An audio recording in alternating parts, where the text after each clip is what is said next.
Welcome to BuzzHouse, a Baker Tilly podcast where you can find all the buzz around multifamily housing. I'm Don Bernards, the partner in charge of Baker Tilly's multifamily housing practice. And I'm Garrick Gibson, a partner at Baker Tilly, also specializing in consulting on multifamily housing transactions across the country. Each week, we'll bring you a guest or a topic in the multifamily housing industry that will help you win now and anticipate tomorrow. Let's get started.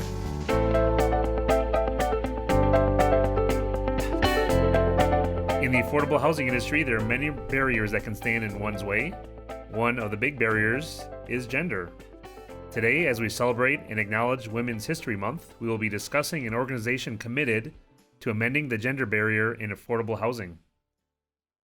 It's called the Women's Affordable Housing Network, or WAHN. WAHN is a nonprofit that connects women across the country who have a shared passion for affordable housing and the empowerment of women. Joining us today will be WAHN's National President, Ashley Northcutt, and WAHN Board Member, Nuwandi Trahan, who is also a director within Baker Tilly's Multifamily Housing Leadership Group. Before we get into discussion with Ashley and Nuwandi, just a few updates from around the industry.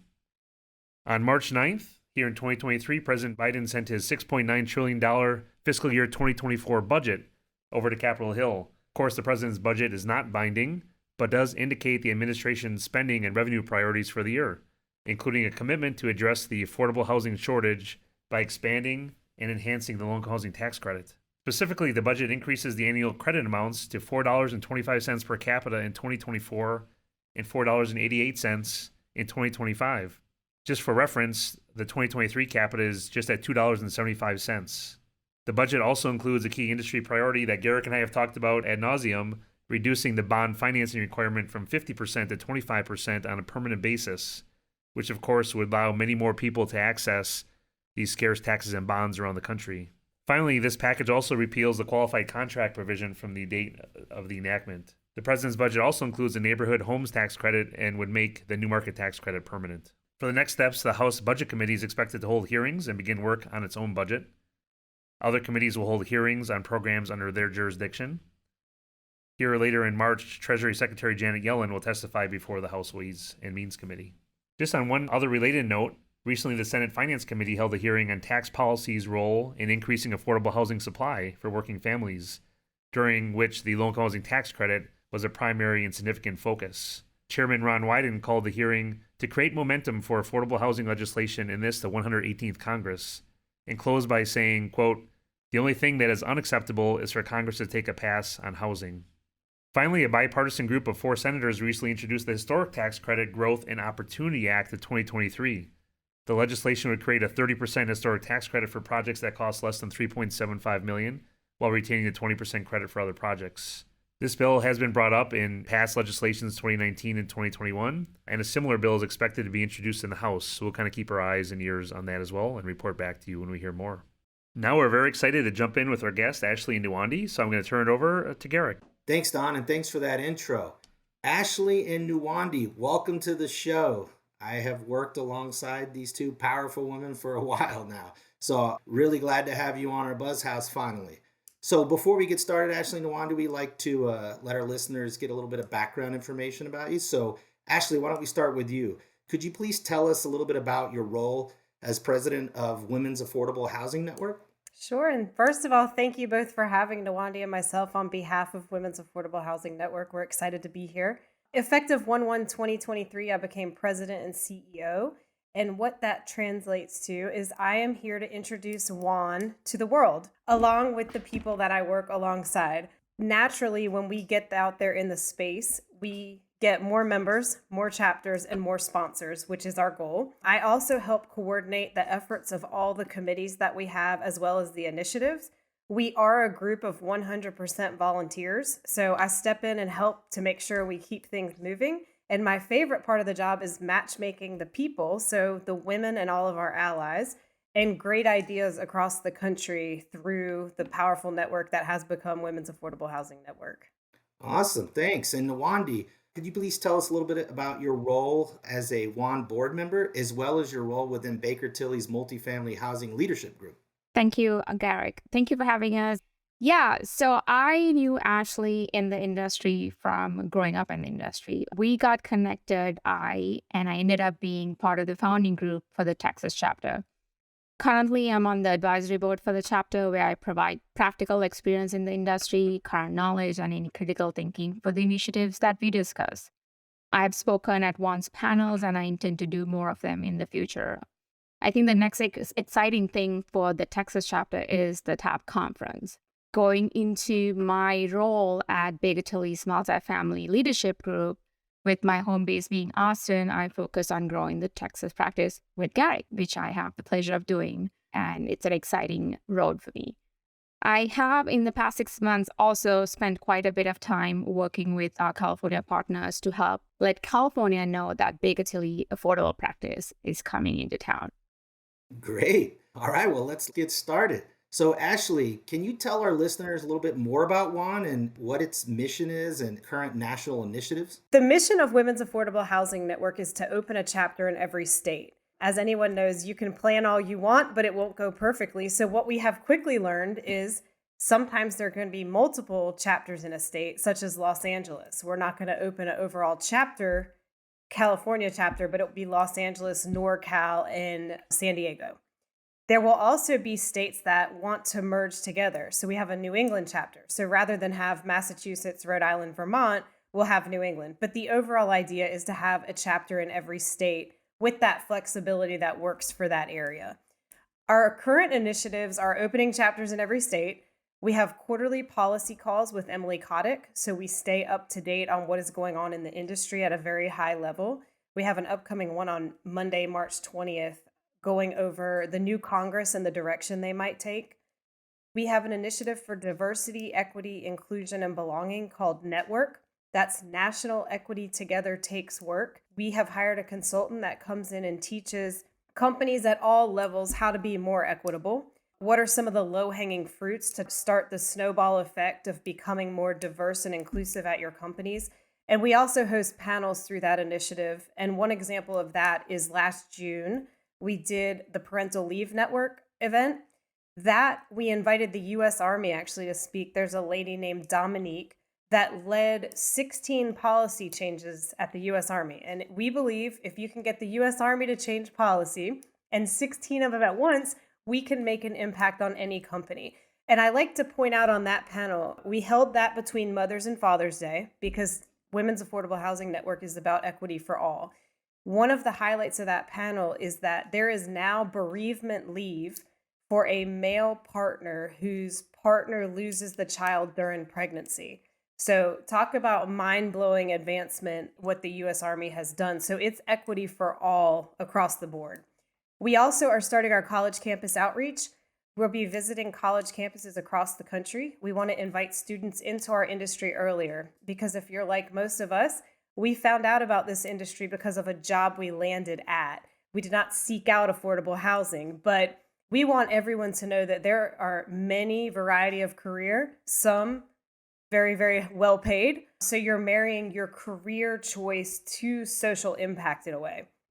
One of my favorite people in WAHN, Dominique Anderson from Tennessee, says, some of us are money-making hippies out here. So it's interesting to bring that perspective and explain to people affordable housing is not just nonprofit or government. It's not people living there. You can change the narrative of who lives in affordable housing. So we want to start that earlier. Our long-term initiatives are collecting data to establish a benchmark in the affordable housing industry on diversity of the tenants in the homes as well as the people working in affordable housing industry. We feel like there's not a benchmark, and so therefore we can't measure improvement until we have that. We'll be partnering with a few companies to do that. We are going to start a job matching program. So we will help with interns and full-time placement in our virtual world across the nation. So again, these are long-term. Please don't look for this year. And then education. So our super long-term goal, we want to make sure that we're bringing education to people working in the industry. So if someone needs a quick crash course to take on a new role, we want to have that out there, but more focused on floaters. And what we mean by that is someone that can come into a job when you're low staffed or don't have the capacity or someone needs to go on maternity leave and fill in that position with a highly technical trained person. to ensure we're enabling everyone time to take off, everyone the proper vacation without missing a beat while someone's out. And then we plan to expand that education initiative to our tenants because we fully believe at WAHN we'll never have enough affordable housing. And the flip side of that formula is we help people increase their income. We believe education is directly tied to that. So if we can bring education programs to our tenants, they then have a larger job opportunity scale, which also directly correlates to what is affordable housing. What is that definition to them and their family?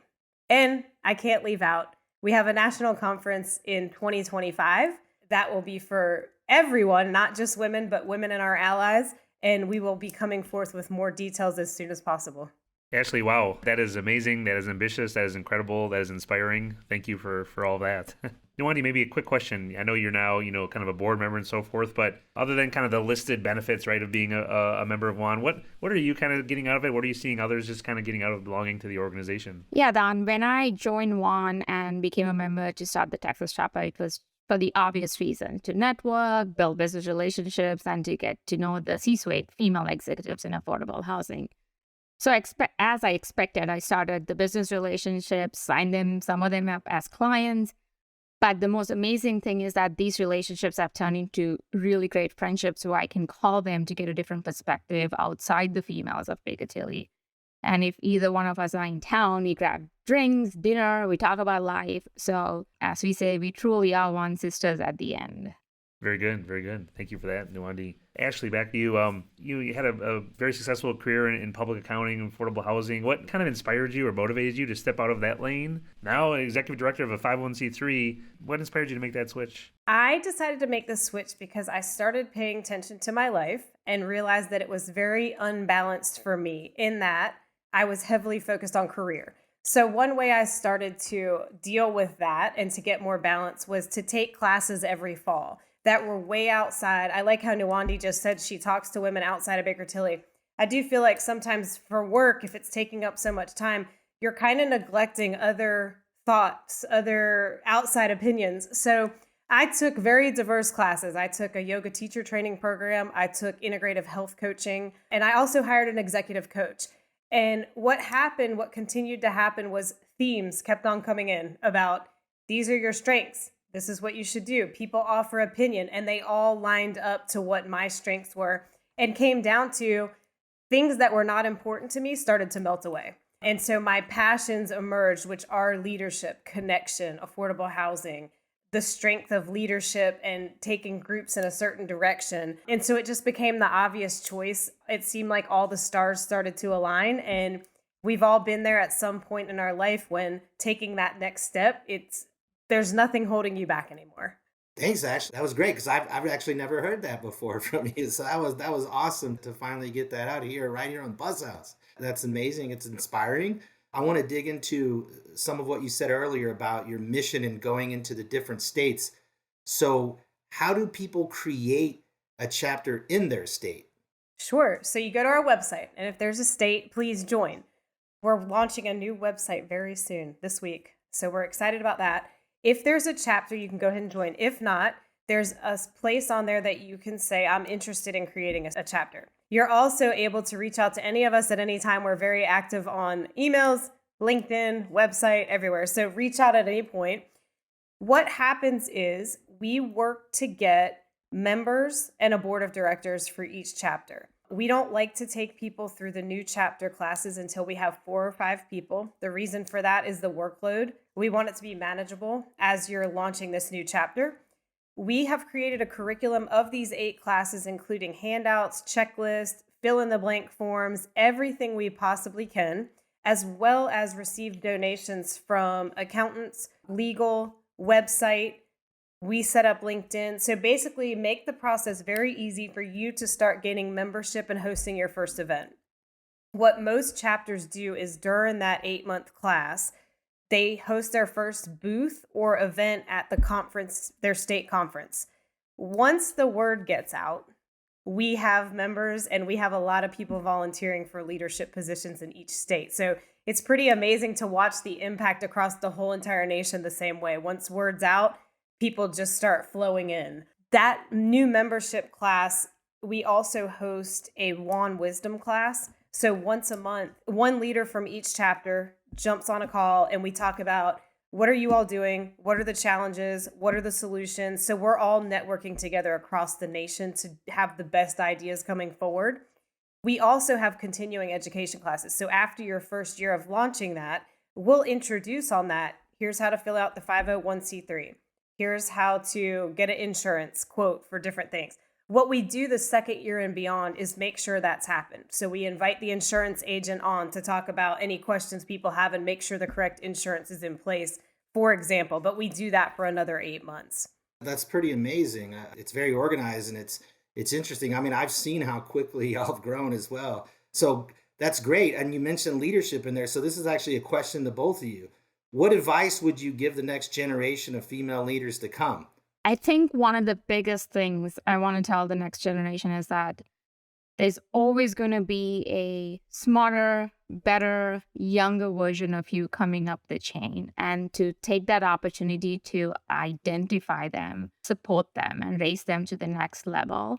And most importantly, when they do come to that level, to step to the side and hand over that torch so they have their moment. And I think that's something we as females should be doing, supporting them to come up the chain just like we have done. And I think that's one of the biggest things we could do as the female leaders to avoid or crush any barriers that we already have existing. So I think that's just my advice to the next generation that's coming after me. That's great advice, Nuwandi. I like that. My advice would be say yes. I moved to Atlanta in 2013, and Charlotte and Atlanta kind of people move back and forth. So I knew a lot of people here that have lived and gone back and forth, but I didn't know a lot of people in the affordable housing industry outside of Kona-Resnick where I had worked. So I said yes a lot. Yes, I want to go to this luncheon that I just heard about that WAHN was hosting, because WAHN started in Atlanta as a one chapter. There was no intention of going nationwide at the time.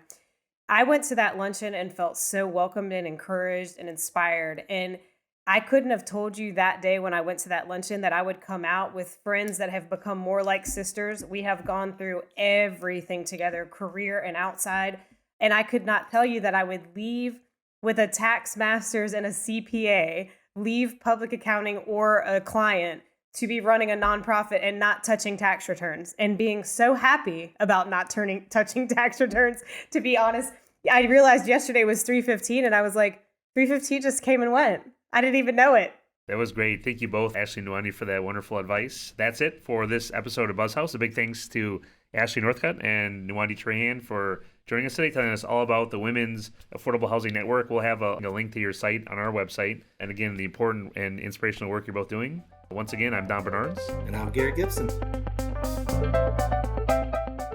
Don't forget to subscribe so you don't miss an episode. For additional resources around multifamily housing, check out bakertilly.com. If you have a suggestion for the show, email us at build@bakertilly.com. That's BUILD @bakertilly.com. See you next time on BuzzHouse.